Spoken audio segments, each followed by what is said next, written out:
You think there are better people out there to be president than Donald Trump? I don't think you have to really think about that. It doesn't matter what you're doing. There are better people than me at neurosurgery. There are better people than you being a broadcaster. You know, there are better people at everything. But what we have to do is we have to utilize what we have. We have to make the best of it. We have to improve it to the point where it is capable of being successful. That's what we should do in every field and in every endeavor. That's one of the reasons that I've spent so much time in the educational arena, you know, trying to get the most out of each one of our students, each one of our citizens, because they will contribute to the strength and fabric of our country. But when you say that there probably are better people out there, did you have someone in mind? I don't think that that's a useful place to go.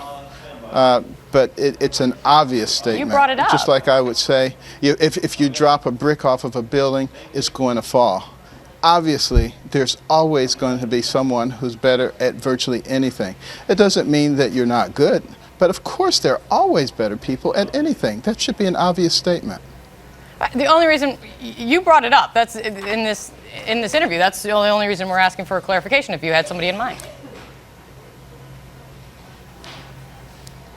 Something's really happening here. The sound has deteriorated to the point where I can't hear you. But you think I'm making an excuse, but it's true. I can't. No, Are you making an excuse, doctor? We trust I'm you. happy to talk a lot louder if need be. We trust you, Doctor. We were only asking if you had someone in mind. When you said there are better people out there than Donald Trump, probably, do you have people in mind? Or how could he be better? Well, that second part is a good question. How can any candidate be better? There's always more things to learn. There's always the possibility of trying to learn more about the constituency being everybody, every demographic in our country, and working on trying to allow them to be successful. What kinds of policies do we have that allow everybody to succeed? Not picking one group or another group. And this has been the problem for several decades now.